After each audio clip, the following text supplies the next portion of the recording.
എല്ലാവർക്കും നമസ്കാരം. ഞാനൊരു ഉദാഹരണം പറയാം. ഞാൻ ഉൾപ്പെടെ 99 പേർ ചേർന്ന് ഒരു കോ ഓപ്പറേറ്റീവ് സൊസൈറ്റി രൂപീകരിക്കാൻ തീരുമാനിച്ചു എന്ന് വിചാരിക്കുക. അതിൻ്റെ പേപ്പർ വർക്കുകളൊക്കെ ചെയ്ത് രജിസ്ട്രേഷൻ ലൈസൻസുകളൊക്കെ എടുത്ത ശേഷം ഞങ്ങൾ 100 പേരും അതിനകത്ത് പണമായി ഒരു വീതം ഇടുന്നു. ശരിക്കും അതിനെയാണ് ഷെയർ എന്ന് പറയുന്നത്. അതിനുശേഷം ഒരു ഓഫീസ് മുറികളൊക്കെ എടുത്ത് ബോർഡും ഒക്കെ വെച്ച് ഞങ്ങൾ പതുക്കെ അതൊരു കോപ്പറേറ്റീവ് ബാങ്കായി പ്രവർത്തനം ആരംഭിക്കുന്നു. ചിലപ്പോൾ നിയമപരമായ ചില പേപ്പറുകൾ കൂടെ ഒക്കെ വേണമായിരിക്കും. അതിൻ്റെ ആഴങ്ങളിലേക്കൊന്നും ഇപ്പോൾ പോകുന്നില്ല. അങ്ങനെയുള്ള അംഗീകാരങ്ങളെല്ലാം മേടിച്ചുകൊണ്ട് പ്രവർത്തനം അങ്ങ് തുടങ്ങുന്നു. അതിനുശേഷം ഒരു 8 മുതൽ 12% വരെ പലിശ കൊടുക്കാം എന്ന് പറഞ്ഞ് ആളുകളെ വശീകരിച്ച് നിക്ഷേപം സ്വീകരിക്കുന്നു. അങ്ങനെ ഒരു 10 കോടി രൂപ വരെ നിക്ഷേപം സ്വീകരിച്ചു എന്ന് നിങ്ങൾ വിചാരിക്കുക. അങ്ങനെ സ്വീകരിച്ച നിക്ഷേപവും ഞങ്ങളുടെ വീതവും, അതായത് ഈ ഷെയറും എല്ലാം കൂടെ ചേർന്ന് ഒരു 10 കോടിയോ അതിന് ശകലം മുകളിലൊക്കെ ഉള്ളതിൻ്റെ ഒരു 90% തുകയും ഒരു 18% പലിശയ്ക്ക് കടമായി ലോണുകളായി ആളുകൾക്ക് കൊടുക്കുന്നു. സാധാരണഗതിയിൽ 100 രൂപ ലോൺ കൊടുക്കുമ്പോൾ ഒരു 200 രൂപ വിലയുള്ള വസ്തുവകകൾ ഈടായി വാങ്ങുന്നു. ലോൺ കുടിശ്ശികൾ വന്നാൽ ആ കുടിശ്ശിക വരുന്ന തുകയ്ക്ക് 36% പലിശ വാങ്ങും. എന്ന് മാത്രമല്ല 3 മാസമോ 6 മാസമോ ഒക്കെ കൂടുമ്പോൾ കുടിശ്ശിക വരുന്ന തുകയും കൂടെ ആ EMI കുടിശ്ശികകളും കൂടെ നിലവിലുള്ള മുതലിൻ്റെ കൂടെ കൂട്ടുന്നു.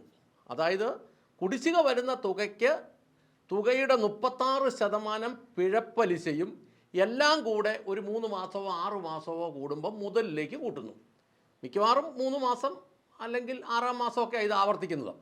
ഒന്നാമത് 10 ലക്ഷം രൂപ 18% പലിശയ്ക്ക് എടുത്താൽ അതിന് മാസം പലിശ തന്നെ ഏതാണ്ട് 12,000 രൂപ വരും. 10 ലക്ഷം രൂപ 5 വർഷ കാലാവധിക്ക് ലോൺ എടുത്താൽ ഏതാണ്ട് 16,666.66 രൂപ മുതൽ മാത്രം അടവ് വരും. അതായത് പലിശയും മുതലും കൂടെ കൂട്ടി ഏതാണ്ട് 29,000 രൂപയ്ക്ക് താഴെ മാസം അടവ് വരും. ഇങ്ങനെ 60 മാസത്തേക്ക് അടയ്ക്കുമ്പോൾ ഇത് ഏതാണ്ട് 18,20,000 വരുന്ന ഒരു തുക വരും. കുടിശ്ശികകൾ ഇടയ്ക്കിടയ്ക്ക് വരുവോ ദീർഘകാലം വരുവോ ഒക്കെ ചെയ്താൽ പിഴപ്പലിശയും കൂട്ടുപലിശയും പലിശയ്ക്ക് പലിശയും പിന്നെ ഈ മുന്നറിയിപ്പിന് നോട്ടീസ് അയച്ചതിൻ്റെ ഫീസുകളും ലോൺ എടുത്തവനെ പേടിപ്പിക്കാൻ വന്നതിൻ്റെ വണ്ടിക്കൂലിയും വട്ടച്ചെലവ് ഉൾപ്പെടെ ഒരു വലിയ തുക ലോണിനോട് കൂടെ എഴുതി ചേർക്കും. നാട്ടിലുള്ള ഒരു ബാങ്കുകളും ഈ കാര്യത്തിൽ മോശമല്ല. ന്യൂ ജനറേഷൻ ബാങ്കുകളാണ് കഴുത്തറപ്പൻ എന്ന് പേരുള്ളപ്പോൾ തന്നെ SBI ഉൾപ്പെടെയുള്ള ബാങ്കുകളും ഒട്ടും മോശമൊന്നുമല്ല. 8% മുതൽ 12% വരെ പലിശ വാഗ്ദാനം ചെയ്ത് സമാഹരിച്ച തുക 18%-നും 36%-നും ഒക്കെ പലിശയും പിഴപ്പലിശയും ഒക്കെ ആയിട്ട് ആളുകളുടെ കയ്യിൽ നിന്ന്, ലോൺ എടുത്തവരുടെ കയ്യിൽ നിന്ന് വീതിച്ചെടുക്കുന്ന അല്ലെ പിരിച്ചെടുക്കുന്ന തുകയിൽ ഒരു ഭാഗം സ്റ്റാഫുകളുടെ ശമ്പളത്തിനും ആനുകൂല്യങ്ങൾക്കും ഓഫീസിലെ കറണ്ടിൻ്റെ പൈസ, ഇൻ്റർനെറ്റ് ഉൾപ്പെടെയുള്ള ചിലവുകൾക്കൊക്കെ ആയിട്ട് മാറും. സൊസൈറ്റിയുടെ മറ്റ് ചിലവുകൾക്ക് ശേഷമുള്ള ബാലൻസ് ഉള്ള തുക വേണമെങ്കിൽ ബാങ്കിൻ്റെ ലാഭമായി എടുക്കുകയോ അതിൻ്റെ ലാഭവീതം കൊടുക്കുകയോ ഒക്കെ ചെയ്യാം.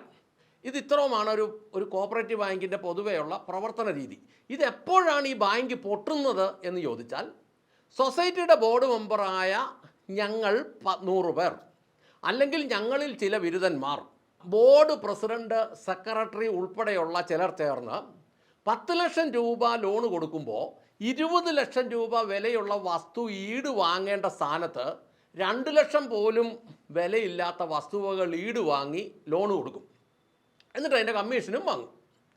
അങ്ങനെ ഒരാൾക്ക് കൊടുത്ത് അതിൻ്റെ ഒരു രീതിയും അതിൻ്റെ കമ്മീഷനും അതിൻ്റെ സുഖവും രസവും ഒക്കെ മനസ്സിലാകുമ്പോൾ വീണ്ടും പലർക്കും ഈ മാതിരി ലോൺ കൊടുക്കും.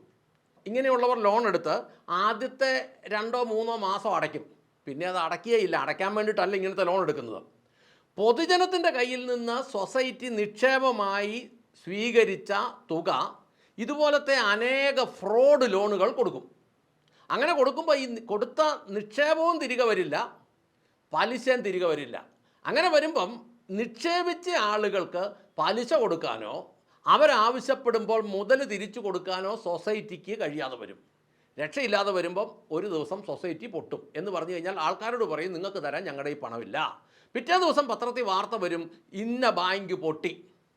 പിന്നെ കേസായി, ബഹളമായി, അന്വേഷണമായി. നമ്മുടെ കേരളത്തിൽ പതിവ് പോലെ ആദ്യത്തെ ഒരു 6 മാസം കുറേ ബഹളമൊക്കെ നടക്കും, കുറേ സമരങ്ങളും കാര്യങ്ങളൊക്കെ നടക്കും. പക്ഷേ അന്വേഷിക്കുന്നവരും തലപ്പത്തിരിക്കുന്നവരും എല്ലാം കുറേ ചില്ലറ വാങ്ങി അതങ്ങ് ഒതുക്കി തീർക്കും. ഇത് പൊട്ടുന്നതിന് മുമ്പ് തന്നെ ഈ ബോർഡ് മെമ്പർമാരുടെയും പ്രസിഡൻറ്റിൻ്റെയും സെക്രട്ടറിയുടെയും ഒന്നും പേരിൽ ഒന്നുമില്ലാത്ത പോലെ എഴുതിയും വെക്കും. എന്തെങ്കിലും ഉണ്ടെങ്കിൽ അവരെഴുതി മാറും.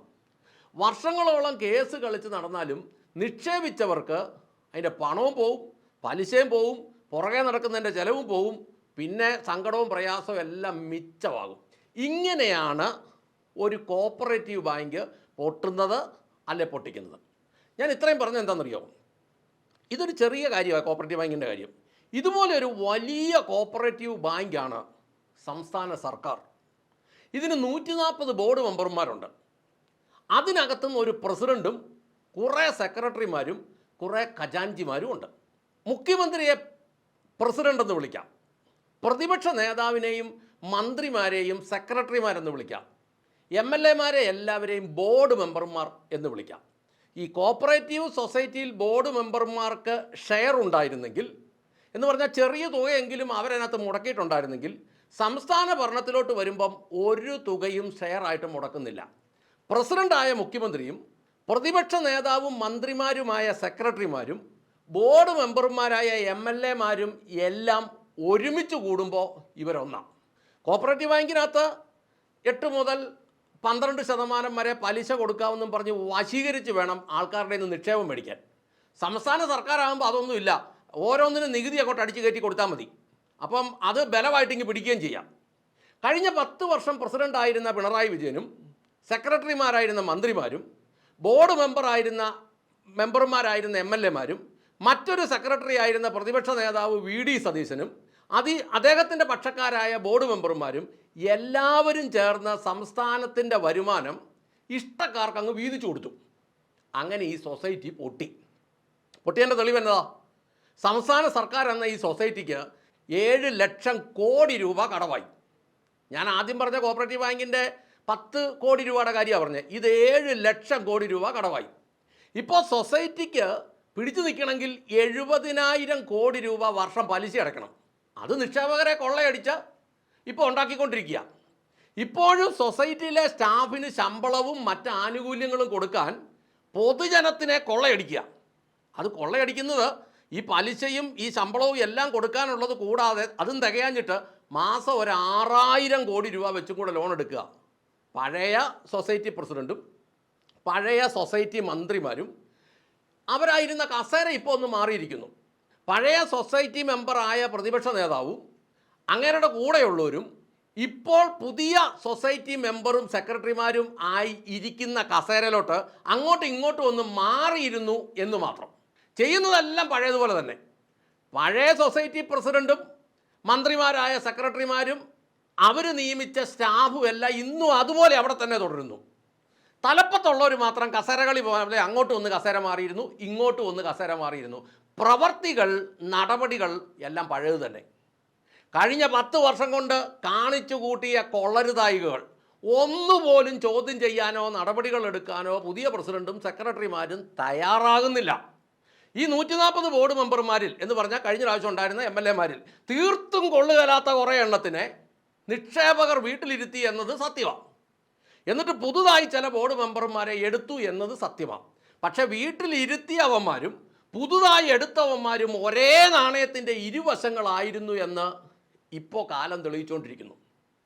ഇപ്പോൾ കേരളത്തിൽ പറഞ്ഞു കേൾക്കുന്നത് ഒരു പുതിയ ഗവൺമെൻറ് വരുമ്പോൾ കാര്യങ്ങളെല്ലാം പഠിച്ചു വരാൻ കുറേ സമയം വേണമെന്നാണ്. 10-25 വർഷം നിയമസഭാംഗങ്ങളായ ഇന്നത്തെ മന്ത്രിമാരിൽ മിക്കർക്കും, എന്തിന് മുഖ്യമന്ത്രിക്ക് പോലും കാര്യങ്ങൾ പഠിച്ചു വരാൻ സമയം വേണം പോലും. ഒരു ഉദാഹരണം പറയാം. ഇപ്പോഴത്തെ ആരോഗ്യമന്ത്രി K. മുരളീധരൻ ഒരു ഓർഡർ ഇട്ടു എന്ന് പറയപ്പെടുന്നു. ഗവൺമെൻറ് ആശുപത്രികളിൽ രോഗികളെ ബെഡിൽ മാത്രം അഡ്മിറ്റ് ചെയ്താൽ മതി. അതുകൊണ്ട് എന്തു വേണ്ടി? ഇന്ന് രാവിലെ തിരുവനന്തപുരത്ത് നിന്ന് ഒരാൾ വിളിച്ചു പറഞ്ഞു, രോഗികളെ അകത്ത് കിടക്കാൻ ബെഡില്ലാത്തതുകൊണ്ട് അഡ്മിറ്റ് ചെയ്യുന്നില്ല, പക്ഷേ രോഗികൾ സ്ട്രക്ചറിലും വീൽ ചെയറിലും ഇരുന്നും കിടന്നും ചികിത്സ തേടുക. സാധാരണക്കാരായ രോഗികൾ എന്ത് ചെയ്യും? ഇവിടുത്തെ മിഷൻ ആശുപത്രികളിൽ ചെന്ന് കഴിഞ്ഞാൽ ജനങ്ങളുടെ കിഡ്നിയും വരിയും കൂടെ ഒരുമിച്ച് അവന്മാരെടുക്കല്ലേ? അറുത്തെടുക്കുകയല്ലേ? സർക്കാർ ആശുപത്രികളിൽ ബെഡുകളിൽ മാത്രമേ കിടത്തുകയുള്ളൂ താനും. പൊതുജനം എന്ത് ചെയ്യും? മന്ത്രിയെ പ്രാഗി നേർന്നിട്ട് മരിച്ചു പോകുക എന്നല്ലാതെ പൊതുജനത്തിൻ്റെ മുമ്പിൽ ഒരു നിർവാഹവുമില്ല. ഈ മന്ത്രി തന്നെയാണ് കഴിഞ്ഞ ദിവസം പൊതിച്ചോറിനെതിരെ ഒരു വർത്തമാനം പറഞ്ഞത്. ആവശ്യത്തിന് തെറിയും കേട്ടു. തെറി കേട്ടപ്പോൾ മന്ത്രിയുടെ സൂക്കേടിന് ഒരു കുറച്ച് വ്യത്യാസം വന്നു. ഇതിൻ്റെ ഇടയ്ക്കും പറഞ്ഞു, ഓപ്പറേഷൻ്റെ ഇടയ്ക്ക് കറണ്ട് പോയാൽ കറണ്ട് വരുന്നത് വരെ കാത്തിരിക്കണമെന്നും കൂടെ പറഞ്ഞു കിട്ടും. പുതിയ സെക്രട്ടറിമാരിൽ, അതായത് മന്ത്രിമാരിൽ നല്ലൊരു ശതമാനവും വിവരദോഷികൾ. അയ്യോ, ഇത് ഞാൻ പറഞ്ഞതല്ല കേട്ടോ. കഴിഞ്ഞ മന്ത്രിസഭയിലെ മന്ത്രിമാരെക്കുറിച്ച് ഇന്നത്തെ മുഖ്യമന്ത്രി പറഞ്ഞതാ. ഈ വിവരദോഷികളെ ഒക്കെ വെച്ച് ഭരിച്ചാൽ കുഞ്ഞുങ്ങളുടെ ഭാവി എന്താകും? കസേര മാറിയിരുന്ന വിവരദോഷികൾ ഭരിച്ചാൽ എന്തു ഗുണമുണ്ടാകുമെന്ന് ഇന്നത്തെ സൊസൈറ്റി പ്രസിഡന്റ് പറഞ്ഞാൽ കൊള്ളാം. ഇനി ചെറിയൊരു കോപ്പറേറ്റീവ് ബാങ്ക് പൊട്ടിയാൽ, അല്ലെങ്കിൽ കോപ്പറേറ്റീവ് സൊസൈറ്റി പൊട്ടിച്ചാൽ, കോപ്പറേറ്റീവ് ബാങ്ക് പൊട്ടിപ്പോയാൽ കുറച്ചാളുകളെ മാത്രമേ കണ്ണീരിൽ ആഴ്ത്തുകയുള്ളൂ. കുറച്ചാളുകളുടെ മാത്രം സമ്പാദ്യമേ നഷ്ടപ്പെടുകയുള്ളൂ. എങ്കിൽ കേരള സംസ്ഥാന സർക്കാർ എന്ന വലിയ കോപ്പറേറ്റീവ് സൊസൈറ്റി പൊട്ടിയാൽ, അല്ലെങ്കിൽ സംസ്ഥാന ഗവൺമെൻറ് പൊട്ടിയാൽ, ഇപ്പോൾ പൊട്ടി എന്നുള്ളതാണ് യാഥാർത്ഥ്യം. എന്തൊക്കെ സംഭവിക്കുമെന്ന് നിങ്ങൾക്കറിയാമോ? ഗതികെട്ട പൊതുജനം നാടുവിടും. അതിനെ പാലായനമെന്നോ പ്രവാസമെന്നോ വിളിക്കാം. തലയ്ക്കകത്ത് വെളിവുള്ള ചെറുപ്പക്കാരെല്ലാം പാലായനം ചെയ്യുന്നു, അല്ലെങ്കിൽ നാട് വിട്ടു പോന്നു.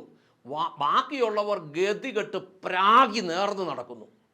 അപ്പോഴും സൊസൈറ്റി പ്രസിഡന്റ് എന്ന മുഖ്യമന്ത്രിയും സെക്രട്ടറിമാരെന്ന മന്ത്രിമാരും പ്രതിപക്ഷ നേതാവെന്ന സെക്രട്ടറിയും ബോർഡ് മെമ്പർമാരെന്ന ബാക്കി MLA മാരും സൊസൈറ്റിയുടെ സ്റ്റാഫ് എന്ന് പറയുന്ന ഉദ്യോഗസ്ഥന്മാരും നിക്ഷേപകരെ കൊള്ളയടിച്ച് വീണ്ടും വീണ്ടും സുഖിച്ച് മതിക്കുന്നു. ഇതിനെയാണ് ഇപ്പോഴത്തെ സംസ്ഥാന ഭരണമെന്ന് വിളിക്കുന്നത്. ഇതാണ് നമ്മളിപ്പോൾ ഇവിടെ കാണുന്നത്. രക്ഷപ്പെടുത്താനുള്ള ഒരു നടപടിയും സ്വീകരിക്കുന്നതായി നിങ്ങൾ കാണുന്നുണ്ടോ? ഞാൻ ചോദിക്കുന്നത്, കടബാധ്യതയിൽ തകർന്നു നിന്ന സംസ്ഥാനം, 7 ലക്ഷം കോടി രൂപയ്ക്ക് മുകളിൽ കടമായി നിന്ന സംസ്ഥാനം, ഇത് മുന്നിലോട്ട് ഒരു ദിവസം കൊണ്ടോ 2 ദിവസം കൊണ്ടോ 1 മാസം കൊണ്ടോ 2 മാസം കൊണ്ടോ ഒന്നും നടപടികൾ പരിഹരിക്കാൻ പറ്റില്ല.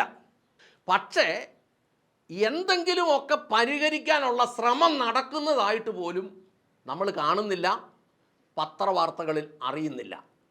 നിലവിൽ ലോൺ എടുക്കാതെ നമ്മുടെ കാര്യങ്ങൾ നടത്താനുള്ള വരുമാനം ഉണ്ടാക്കിയെടുക്കാൻ എന്തെങ്കിലും ചെയ്യണം. ചെയ്യുന്നതായിട്ട് നിങ്ങൾ കാണുന്നുണ്ടോ? ഞാൻ ഒരിടത്തും കാണുന്നില്ല. 2, ചെലവ് കുറയ്ക്കാനുള്ള എന്തെങ്കിലും നടപടിയിലേക്ക് പോകുന്നുണ്ടോ? ഇവർ പോകുന്നതായിട്ട് ഞാൻ ഒരിടത്തും കാണുന്നില്ല.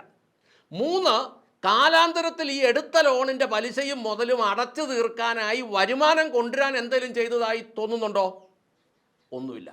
അതായത് നിലവിലുള്ളതിൻ്റെ പുറത്ത് മാസം 6000 വീതം എടുത്തു കയറ്റുന്ന ഈ പരിപാടി, ഇത് ഒരു വല്ലാത്ത തകർച്ചയിലേക്ക് നമ്മളെ കൊണ്ടുപോകും. അപ്പോൾ ഒരു കോപ്പറേറ്റീവ് ബാങ്കിൽ കൊണ്ട് നിക്ഷേപിച്ച് അതിൻ്റെ പേരിൽ നമ്മുടെ ജീവിതം മുഴുവൻ കുടുങ്ങിപ്പോയിട്ടുള്ള ആളുകളോട് ഒരു സംസ്ഥാനം മുഴുവൻ തകർക്കുമ്പോൾ അതിൻ്റെ ബാക്കിയായി സംഭവിക്കുന്നത് ഇതാണ് എന്ന് ഓർമ്മിപ്പിച്ചുകൊണ്ടും, ഇതിനപ്പുറത്ത് സംസ്ഥാനത്തെ ഈ വലിയ അവസ്ഥയിൽ നിന്ന് തിരിച്ചു പിടിക്കാനുള്ള നടപടികൾ ഉണ്ടാകേണ്ടതിന് വലിയൊരു മുന്നേറ്റം ഉണ്ടാകണം എന്നും ഓർമ്മിപ്പിച്ചുകൊണ്ട് നിർത്തട്ടെ. നന്ദി, നമസ്കാരം.